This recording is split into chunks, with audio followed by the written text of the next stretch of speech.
அன்புள்ள தமிழ் மக்களுக்கு என் முதற்கண் வணக்கம். என் குருநாதர் வேதாத்ரி மகரிஷி அவர்களின் நல் ஆசியுடன் இன்று திருமந்திர மாலையில் இந்த படைப்பு தொழிலை பற்றி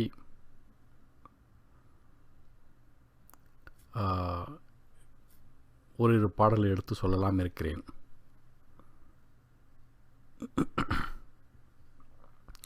முன்பு ஒரு தடவை என்னுடைய ஒரு பேச்சில் 6 ஆதாரம் என்ற தலைப்பில் ஒரு பாடலை எடுத்து சொன்னேன்.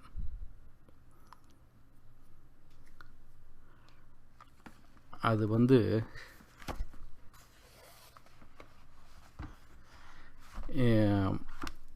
நாளும் இரண்டும் என்று ஆரம்பிக்கும்.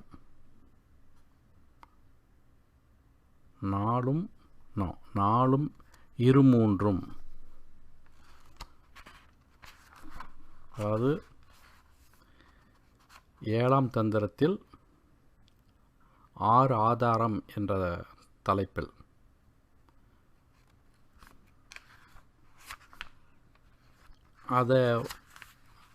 அந்த பாடலை வைத்துக்கொண்டு இன்று முதல் 6 பேச்சுத் தொடரில் ஒவ்வொரு பேச்சுத் தொடரிலும் ஒரு சக்கரத்தை பற்றி சற்று விரிவாக விளக்கலாம் என்று இருக்கிறேன். அந்த பாடலை இன்னொரு முறை சொல்லிவிட்டு நம்ம ஆரம்பிக்கிறேன்.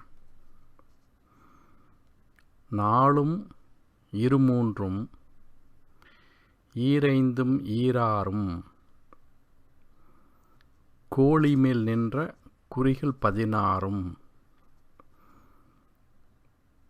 மூலங்கண்டாங்கே முடிந்து முதல் 2ம் காலங்கண்டானடி காணலுமாமே.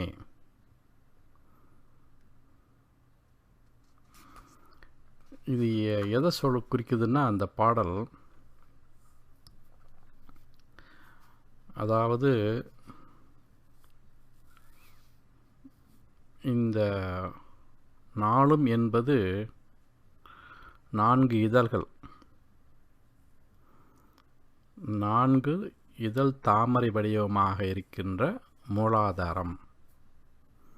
இந்த பாட்டை ஒவ்வொரு சக்கரத்தை பற்றி சொல்லுது. அந்த சக்கரத்துக்கு எத்தனை தாமரை இதழ்கள் இருக்கின்றன என்பதை பற்றி இந்த பாடல் சொல்லப்படுகிறது. அதாவது மூலாதாரத்திற்கு 4 இதழ்கள், சுவாதிஷ்டானத்திற்கு 6 இதழ்கள், ஈரைந்தும் அப்படின்னா 10, மணிப்பூரக சக்கரத்துக்கு 10 இதழ்கள், அநாகத சக்கரத்திற்கு ஈராறும் 12 இதழ்கள், அப்புறம் கோடி மேல் நின்ற குறிகள் 16ம் விசுத்தி சக்கரத்துக்கு 16 இதழ்கள், மூலங்கண்டாங்கே முடிந்து முதல் 2ம் நெத்திப்புருவத்துக்கு இடையில் இருக்கிற ஆன்ய சக்கரத்துக்கு 2 இதழ்கள். இதை பற்றி தான் இந்த பாடலில் சொல்லப்படுகிறது. இப்போ என்னுடைய இந்த இன்றைய பேச்சிலும் அடுத்து வரக்கூடிய பேச்சிலும் எப்படி இருக்க போகுதுன்னா, ஒவ்வொரு பேச்சிலும் ஒரு சக்கரத்தை, குறிப்பாக ஒரு சக்கரத்தை எடுத்துக்கொண்டு அதை விரிவாக பார்க்கலாம் என்று இருக்கிறேன். இன்றைக்கு நாளும், அதாவது 4 இதழ்கள் கொண்ட மூலாதார சக்கரம், அதை மட்டும் பார்ப்போம். அது எங்கே இருக்குது, அதனுடைய குணாதிசயங்கள் என்ன, அதற்குடைய அதிபதிகள் யார், பெண் தெய்வம் என்ன, ஆண் தெய்வம் எது, அதற்கு தலைவர் யார், அங்கே என்ன நடக்குது, அதற்கும் இந்த நாடிக்கும் என்ன சம்பந்தம், இதை சொல்லிட்டு இதற்கு ஒரு பாடல், இந்த இரண்டாம் தந்திரத்தில் படைத்தல் என்ற தொழிலிருந்து ஒரு பாடலை சொல்லிட்டு அதற்கு சமமாக சௌந்தரிய லகரில் மூலாதாரத்தை பற்றி சொல்லப்படுகின்ற ஒரு ஸ்லோகத்தையும் எடுத்து சொல்லலாம் என்று இருக்கிறேன். இந்த அடிப்படையில் மற்ற 5 வகுப்புகளும் 5 என்னுடைய பேச்சு தொடரும் இதே அடிப்படையில் இருக்கும். இன்று குறிப்பாக மூலாதாரத்தை பற்றி பேசுவோம். அதனால் இந்த படம் அதுக்கு இந்த மாதிரி மூலாதாரத்தை சக்கரத்தை பற்றி தான் நான் எடுத்து போட்டிருக்கிறேன். அதுக்குள்ளே பீஜ மந்திரமும் சொல்கிறேன். வச்சுங்களா? அப்புறம் அதுக்குள்ள நிறம் என்ன, அதை பற்றி கூட பார்க்கலாம்.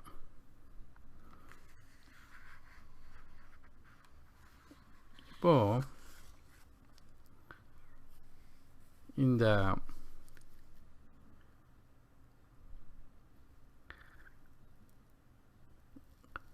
திருமந்திரத்தில் 2ஆம் தந்திரத்தில்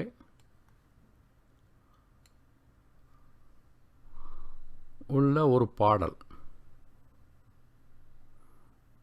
அதில்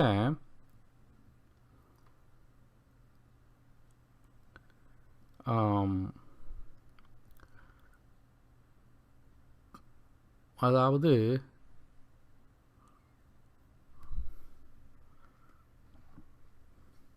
புவனம் படைப்பான் ஒருவன் ஒருத்தி, புவனம் படைப்பார்க்கு புத்திரர் 5,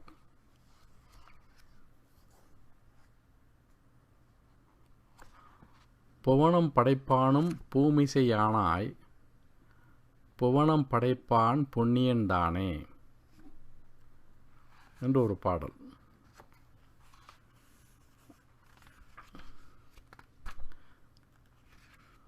அந்த பாடல் தான் இப்போ நீங்கள் பார்க்க போகிறோம்.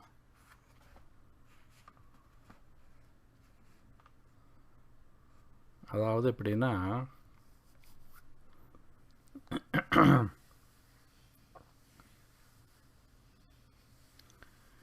இந்த முதல் வரி இருக்குதே, புவனம் படைப்பான் ஒருவன் ஒருத்தி. இங்கே யார்? ஒருவன் என்பது சிவன், ஒருத்தி என்பது சக்தி. இந்த பிரபஞ்சத்தை படைத்த அருள்வது சிவசக்தியாகும். ஆனால் அவர்கள் நேரடியாக செய்கிறது கிடையாது. இந்த சிவனும் சக்தி என்ன பண்ணுறாங்கன்னா, ஒவ்வொரு சக்கரத்திலையும் வெவ்வேறு விதமான உருவத்திலிருந்து செய்கிறாங்க.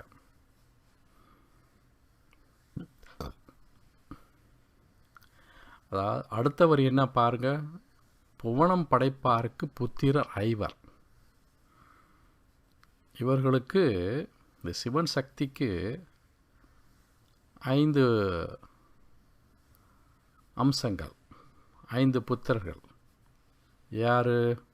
பிரம்மா, விஷ்ணு, ருத்ரன், மகேஸ்வரன், சதாசிவம். இந்த 5 புதல்வர்களும் ஒவ்வொரு புதல்வர்களுக்கும் ஒரு வேலை, ஒரு பொறுப்பு. இன்றைக்கு நம்ம பார்க்கக்கூடியது மூலாதார சக்கரம். ஆகையினால அந்த சக்கரத்தை பற்றி பார்க்கும் பொழுது, இந்த 5 புத்திரர்களில் இந்த பிரம்மா முன்னின்று இந்த படைப்பு தொழிலை செய்து கொடுக்கிறார். அதுதான் அந்த 3வது வரி, புவனம் படைப்பானும் பூமிசையானாய். புவனம் படைப்பானும் பூமிசை ஆனாய். அதாவது அவ்வாறு படைக்கும் சிவசக்தி அந்த அம்சத்தை பொருந்திய சொரூபமான சிவசக்தி சொரூபமான பொருளை நான்முகனாய். பிரம்மாவுக்கு 4 முகம். அந்த நான்முகன்தான் பிரம்மான்னு சொல்லுவாங்க.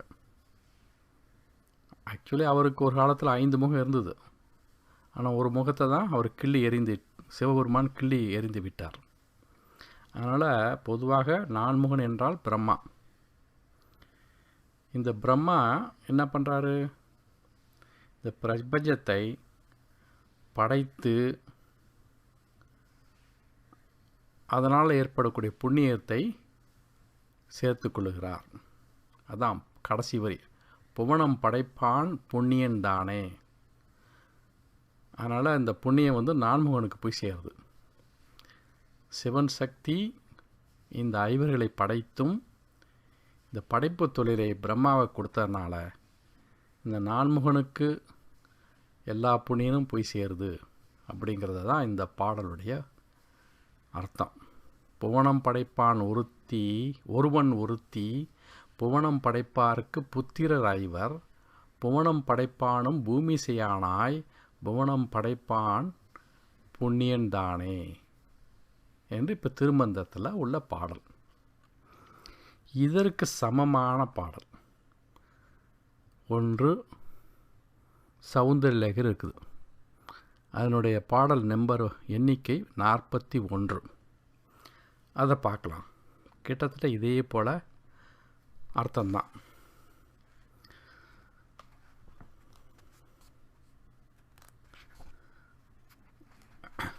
தவாதாரே மூலே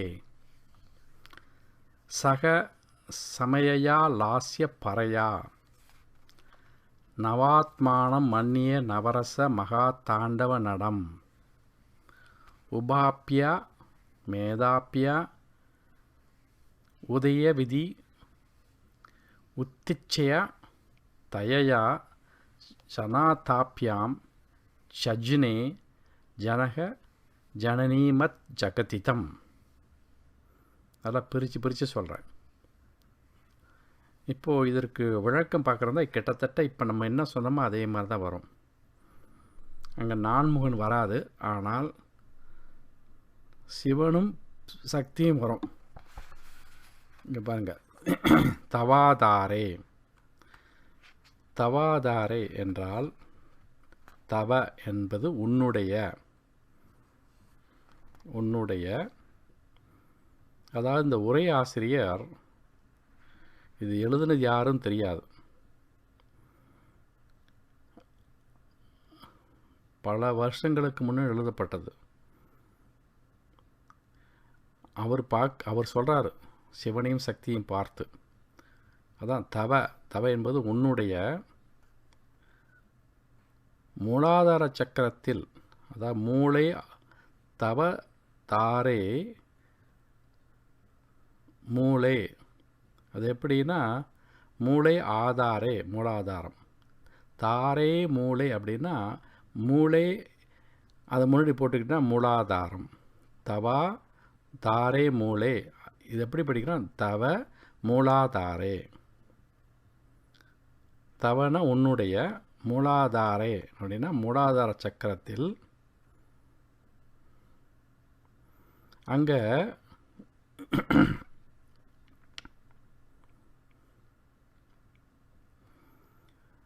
அதாவது சிவனுக்கு சமமாக சமயயா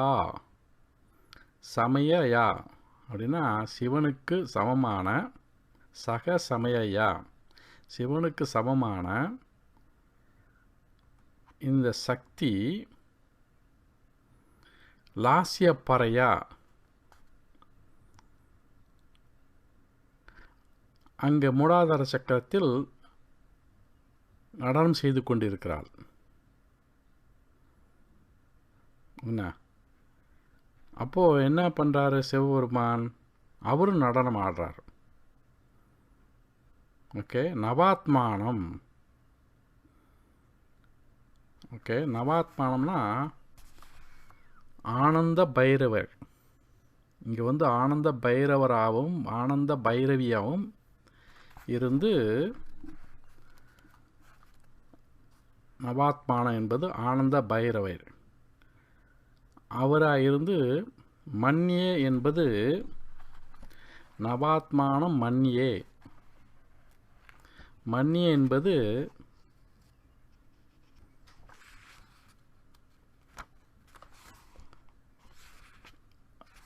இந்த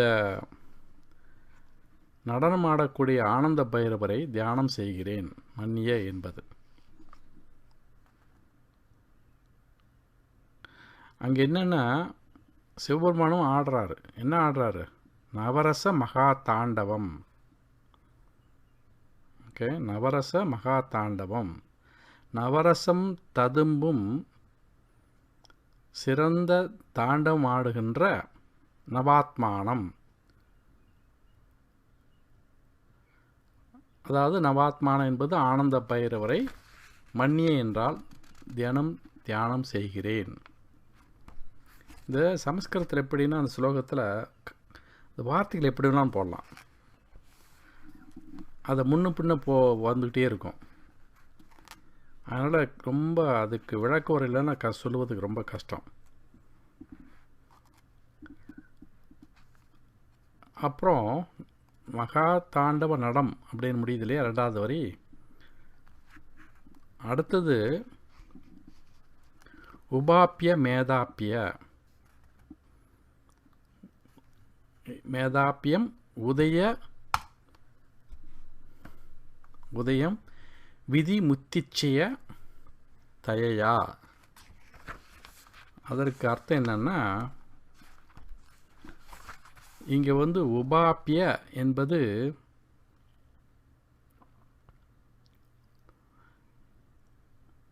உங்கள் இருவராலும் ஏதாப்பியம் உபாப்பியம் அதை சேர்த்துக்கணும். உதாப்பியம் மேதாப்பிய. அந்த இடத்துல வந்து அந்த உதாப்பியம் என்பது அதுக்கடுத்து ஏதாப்பியன்னு வருது இல்லையா, அந்த ஏதாப்பியம் முன்னாடி போட்டுக்கிட்டு உபாப்பியத்தை மேலே பின்னாடி கொண்டு வரணும். ஸோ உபாப்பியம் அப்படின்னா என்ன அர்த்தம்னா, ஏதாப்பியம் உபாப்பியம் அப்படிங்க போது உங்கள் இருவராலும். அடுத்தது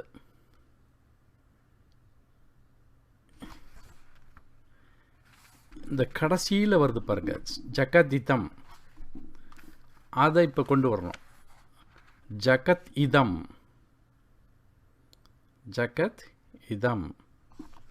அப்படி பிரித்து படிக்கணும். அதாவது இதம் ஜகத் திருப்பி படிக்கணும். இதம் ஜகத், ஜகதிதம்ங்கிறத இதம் ஜகத். அது எப்படின்னா, இந்த இடத்துல உங்களால் படைக்கப்பட்ட இந்த உலகமானது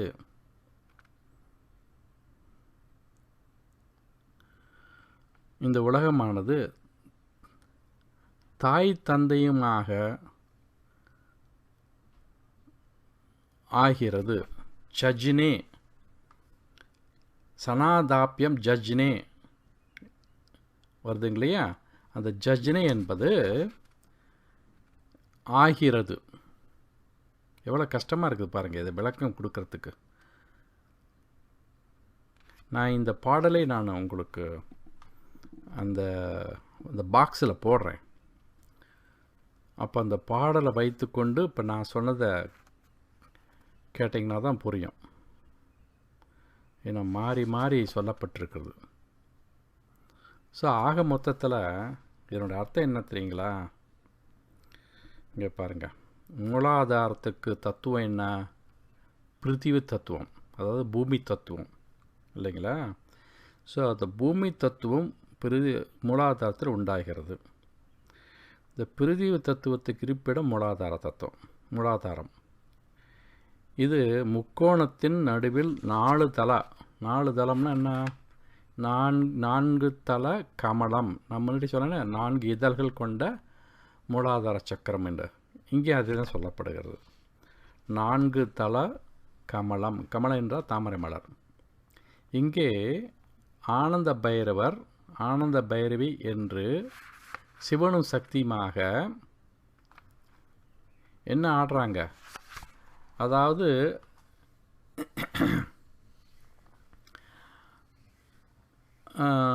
56 பிருத்திவி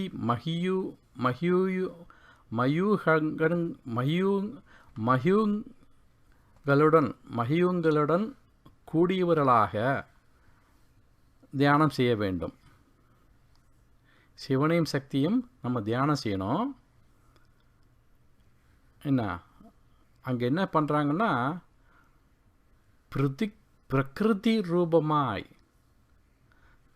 பிரகிருதி ரூபமான அம்பாள் இந்த அவ என்ன டான்ஸ் ஆடுறா? லாஸ்ய பறையா அப்படின்னு. லாஸ்ய பறையான்னா அதாவது நடனம் செய்வது. லாஸ்ய பறையா என்பது நடனம் செய்வது. அந்த சக்தி நடனம் ஆடிக்கொண்டிருக்கிறாள். அதே சமயத்தில் சதாசிவனும் தாண்டவம் நடனம், அவரும் நடனம் ஆடுறாரு. அப்படி 2 பேரும் சேர்ந்து நடனம் ஆடிக்கொண்டு ஒருவரை ஒருவர் பார்க்கவே உலகம் உற்பத்தியாகிறது அப்படிங்கிறத இந்த இடத்துல, அப்படிப்பட்ட உங்களை நான் வணங்குகிறேன், தியானம் செய்கிறேன் என்று சொல்லுகிறார். ஓகே, ரொம்ப கஷ்டமாக தான் இருக்குது, எனக்கு விளக்கு சொல்கிறதே கஷ்டமாக இருக்குது. ஆச்சுங்களா? அதாவது உன்னுடைய மூலாதார சக்கரத்தில் நடனம் செய்வதில் நோக்கம் உள்ளவளும் சமயா என பெயர் கொண்டவளுமான உன்னுடன் நவரசம் ததும்பும் சிறந்த தாண்டவம் ஆடுகிற ஆனந்த பைரவரை தியானம் செய்கிறேன். பிரளயத்தில் அழிந்த உலகின் திருஷ்டியை கருதி கருணையுடன் தம்பதிகளாக கூடியவர்களான உங்கள் இருவர்களாலும் இவ்வுலகமானது தந்தையும் தாயும் உடையதாக ஆகிறது. இதுதான் இதனுடைய பொருள். இன்னொரு தடவை பாடல் சொல்கிறேன். பாடல் சொல்லிவிட்டு நான் இதை முடிச்சுக்கிறேன். அப்புறம் இதற்கு இந்த சக்கரத்தை பற்றி நம்ம கொஞ்சம் விரிவாக பார்க்கலாம். தவாதாரே மூளை சக சமயா லாஸ்ய பரையா நவாத்மானம் மன்யே நவரச மகா தாண்டவம் நடம் உபாப்பியமேதாப்பியமுதய விதி முத்திச்சயதயா ஜனாதாப்பியாம் ஜஜ்னே ஜனக ஜனனீமச்சகதிதம். இது 41வது பாடல் ஆச்சுங்களா? ஸோ இதே மாதிரி ஒவ்வொரு சக்கரத்துக்கும் ஒவ்வொரு பாடல் பாடியிருக்காரு. இப்படி பின்னாடி போகணும். இப்போ 41 மூலாதாரம், 40 அதுக்கு அடுத்தது இது மாதிரி போகும். மணிப்பூரகம், அப்புறம் சுவாதி, இப்படி போகும். அது இந்த வரிசையில் போட்டிருக்காரு. அதாவது மேலேருந்து கீழே வர மாதிரி 36வது பாடல் ஆன்யா சக்கரத்தை பற்றி இறங்குமுகமாக பாடியிருக்கார். ஆனால் நம்ம சொல்லும் பொழுது ஏறுமுகமாக ஆரோகணம் என்ற அடிப்படையில் பார்க்க விடும். அதனால தான் 41வது பாடல் எடுத்துக்கிட்டு நான் பேசுகிறேன். ஆச்சுங்களா? இப்போது இந்த பாடல் இது கொஞ்சம் சற்று அதிகமாக சொல்லப்பட்டிருக்க மாதிரி தெரியுது. இதுதான் முன்னாடி அந்த சௌந்தர்யலகரிலே இருந்த பாடலுக்கு சமமான பாடல் என்று சொன்னால், அந்த புவனம் படைப்பான் ஒருவன் ஒருத்தி, புவனம் படைப்பாருக்கு புத்திரர் ஐவர், புவனம் படைப்பான் பூமி சேனாய், புவனம் படைப்பான் பொன்னியன் தானே என்று அங்கே என்னன்னா, அங்கே பிரம்மாவை முன்னிறுத்தி இந்த உலகத்தை படைத்தார், சிவனும் சக்தியும் படைத்தாங்க அப்படிங்கிறது சொல்லப்படுகிறது. ஆச்சுங்களா? இப்போது இந்த படத்தை நான் போட்டிருக்கேன் இல்லையா, அது சற்று நல்லா விளக்கமாக பார்த்தீங்கன்னா அதில் என்னென்ன இருக்குதுன்னு கொஞ்சம் பார்க்கலாம். இங்கே பாருங்கள். இப்போ மூலாதார சக்கரத்துக்கு என்னென்னு இருக்குது பாருங்கள். நல்லா உத்து பார்த்தீங்கன்னா 4 தலையோட பிரம்மா இருக்கார். இல்லையா? பக்கத்தில் ஒரு சக்தி இருக்குது, ஒரு மண்டவோட வச்சுக்கிட்டு திரிசூலெல்லாம் இருந்துருக்கு, ரைட்? அந்த சக்திக்கு, அதாவது பிரம்மாவுடைய ஸ்பௌஸ் என்ன, மனைவி என்ன, சரஸ்வதி இல்லைங்களா? இப்போது இந்த யோக மார்க்கத்தில் அந்த சரஸ்வதியாக தாகினி என்ற ஒரு பெண் சக்தி பிரம்மாவுக்கு துணைவியாக வர்றாள். இந்த 2 பேரும் சேர்ந்து படைத்தல் தொழில் செய்கிறாங்க. அது அந்த ஒரு லிங்கம் இருக்கும் பாருங்கள், அந்த லிங்கத்தை ஒரு பாம்பு, அந்த நடுவில் ஒரு முக்கோணம் இருக்குது பார்த்தீங்களா? முக்கோணம் எப்படி இருக்குதுன்னா தலைகீழாக இருக்கும், என்ன, இன்வெர்டடு ட்ரையாங்கிள். அதான் மூலாதார சக்கரம். அந்த இடத்துல ஒரு லிங்கம் கொடுத்துருக்காரு. அந்த படத்தை பார்த்தீங்கன்னா அந்த லிங்கத்தை சுற்றிலும் ஒரு பாம்பு இருக்குது பாருங்கள்.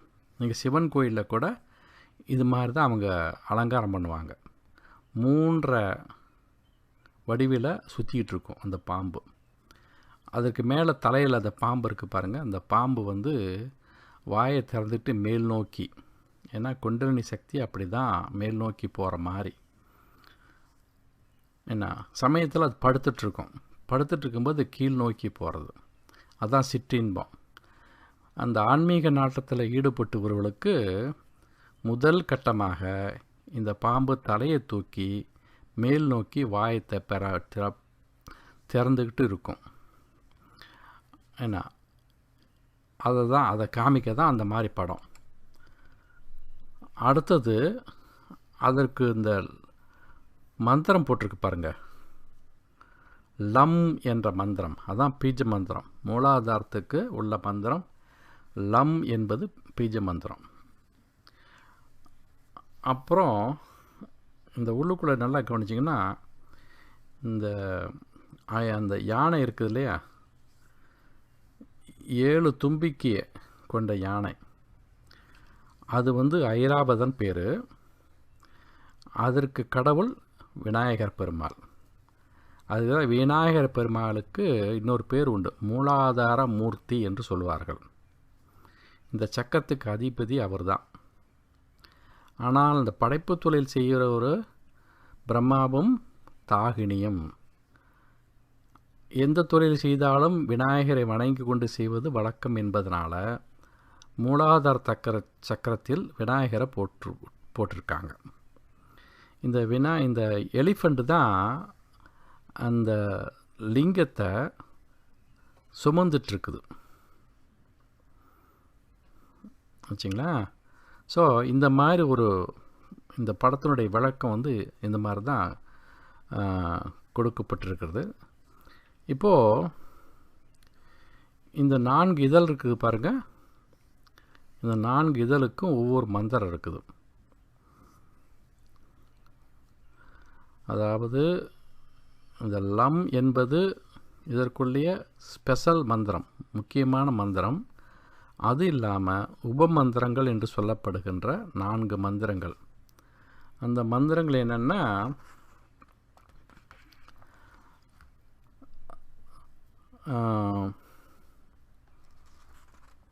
இந்த மந்திரங்கள்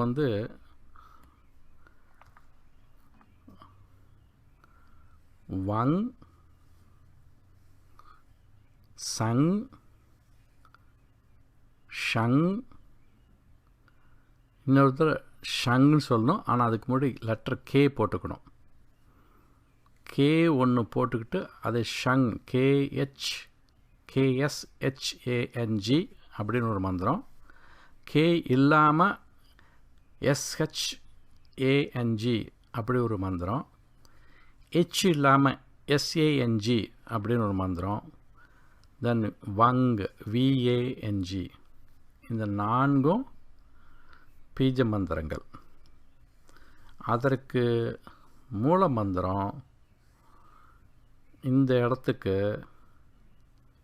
லங்.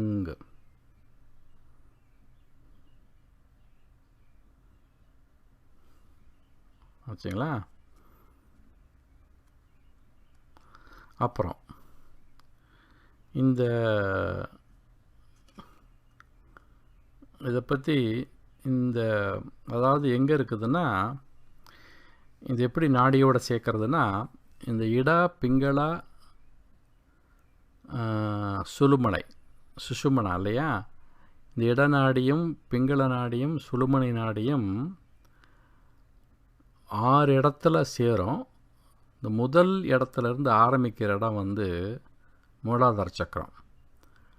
அந்த சக்கரத்திலேருந்து அந்த இடம் வந்து எங்கே இருக்குது, அந்த முதுகந்தண்டு எங்கே கீழே முடியுதோ அதுதான் மூலாதார சக்கரம்.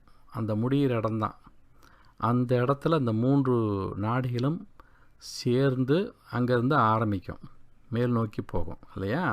ஸோ அதனால் இந்த மூலாதார சக்கரத்துக்கு ஒரு ஸ்பெஷல் என்னென்னா, ஸ்டார்டிங் பாயிண்ட் என்ன, அதுக்கு தான் பேர் ரூட் சக்கரான்னு சொல்லுவாங்க. ஸோ இங்கேருந்து 3 நாடிகளும் போகுது. இடநாடியும் பிங்கள நாடியும் சுழுமணி நாடியும் மேல் நோக்கி போகுது. அப்புறம் இந்த சக்கரத்தினுடைய ஸ்பெஷல் கேரக்டர் என்ன, இதுக்குன்னு ஒரு சில கேரக்டர் இருக்கு இல்லையா, அதை வந்து நான் சொல்கிறேன் இப்போ. அப்படின்னா அதாவது இந்த சக்கரத்துலேயே இருந்தால் என்ன ஆகும் அப்படின்னா,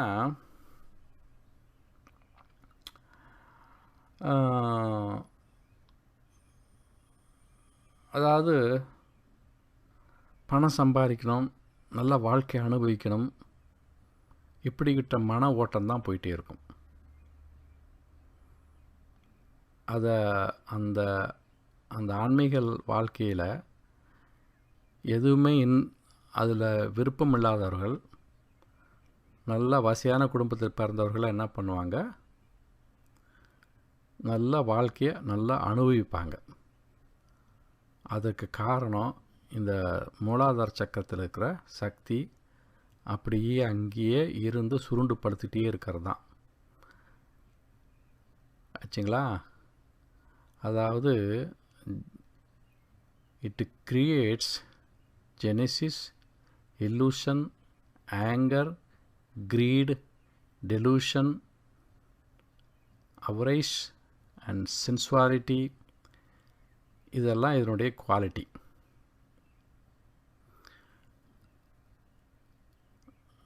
மேலும் மேலும் காசு சம்பாதிக்கணும், நல்லா அனுபவிக்கணும், இப்படிங்கிறது தான் அதை அந்த கொடுத்துக்கிட்டே இருக்கும் மனதில். ஒரு தடவை அந்த எனர்ஜியை நம்ம, அந்த சக்தியை வந்து தியான பயிற்சி மூலமாக கிளப்பிட்டோம்னா இதெல்லாம் குறைய ஆரம்பிச்சிடும் ஆச்சுங்களா. ஸோ அது வந்து எழுப்பாத வரையிலும் இதெல்லாம் இந்த கெட்ட குணங்கள் இருந்துக்கிட்டே இருக்கும். கெட்ட குணம் சொல்ல முடியாது, அப்படி சொல்லக்கூடாது, அதுவும் குணம் தானே. அதாவது அவர்களால் ஆன்மீக வாழ்க்கைக்கு வர முடியாது, அவ்வளோதான். ஓகே, இதை பற்றி நிறையா இருக்குது.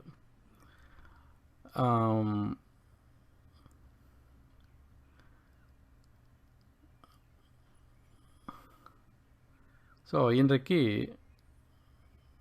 இத்துடன் இந்த இவ்வளோ விஷயத்தை நான் கொடுத்துருக்கேன். இன்னும் நிறையா இருக்குது அது பாட்டுக்கு. அதாவது பிஹேவியரல் கேரக்டரிஸ்டிக் ஆஃப் மூலாதார சக்கரா அப்படின்னு பார்த்தா நிறைய போயிட்டுருக்குது. அதாவது ஒரு 7 வயது வரலும் இந்த சக்கரம் வேலையை செய்யாதான்.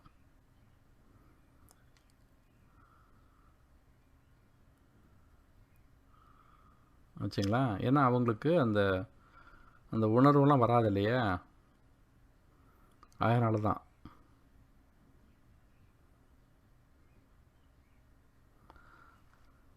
ஸோ இன்றைக்கு இந்த படைப்பு துறையில் வைத்து ஒரு பாடல் திருமந்திரத்திலையும் ஒரு பாடல் சௌந்தர்யங்களையும் எடுத்து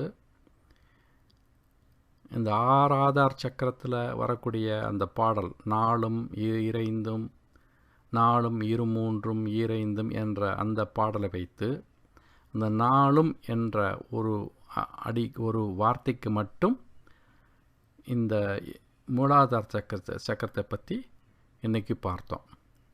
அதுக்கடுத்தது அடுத்த பேச்சில் இந்த ஈராறும் அப்படின்னு வருது பாருங்கள். நாளும் ஈராறும், அதாவது 6 இதழ்கள் கொண்ட சுவாதிஷ்டான சக்கரம், அதை பற்றி அடுத்த பேச்சில் பார்க்கலாம். இப்படியே ஒரு 6 பேச்சு தொடரில் இதை முழுவதுமாக ஓரளவு உங்களுக்கெல்லாம் விளக்கமாக எடுத்து சொல்கிறேன். ஒரு பாடல் திருமந்திரத்திலிருந்தும் ஒரு பாடல் சௌந்தரலகரிலிருந்தும் எடுத்து ரெண்டுக்கும் இணைத்து ஓரளவு நம்ம அதை பற்றி நல்லா புரிஞ்சுக்கலாம். ஆச்சுங்களா? ஸோ இன்றைக்கு இத்துடன் இந்த பேச்சை முடித்து கொள்கிறேன். கொஞ்சம் இன்றைக்கி நான் சொல்கிறது நான் 2 பாடலையும் சொன்னதுனால, அதுவும் இந்த திருமந்திர பாடல் ஓரளவு புரிகிற மாதிரி இருக்கும். அந்த சௌந்தர பாடலை நான் விளக்கம் சொல்லும் பொழுது எனக்கே கொஞ்சம் தடுமாற்றமாக இருந்தது. ஏன்னா அந்த வார்த்தைகள் அப்படி போட்டு முன்ன பெண்ணை போட்டு தான் அந்த பாடல் பாடப்பட்டிருக்குது. அதனால் அதை சரியாக எடுத்து சொல்கிறதுக்கு கொஞ்சம் சிரமமாக இருந்தது. அதனால் அது கொஞ்சம் பொறுத்தருள்வோம். என்னால் முடிந்தவரையும் நான் இதை விளக்கியிருக்கேன்னு நினைக்கிறேன். மேற்கொண்டு அதை பற்றி தெரிஞ்சுன்னா நீங்கள் சௌந்தரலகரி அந்த இன்டர்நெட்டில் போய் சௌந்தரலகரி போட்டிங்கன்னா அது வரும். அதற்கு நீங்கள் படிக்கும் பொழுது அதுக்கு அர்த்தம் உள்ள அந்த சைட்டை கண்டுபிடிக்கணும். ஒரு பாடலுக்கு விளக்கம் கொடுத்துருப்பாங்க இல்லையா, அந்த சைட்டை கண்டுபிடிச்சி அதன் மூலமாக படித்து தெரிந்து கொள்ளுங்கள். அப்போ தான் சௌந்தரலகரிக்குள்ள சொல்லப்பட்ட விஷயம் இந்த திருமந்திரத்துலேயும் சொல்லப்பட்டிருக்குது அப்படிங்கிறது உங்களுக்கு நல்லா தெரியும். ஸோ அடுத்த பேச்சில் இன்னொரு 2வது சக்கரத்தை பற்றி பார்க்கலாம். இந்த கேட்பதற்கு நன்றி. வாழ்க வளமுடன்.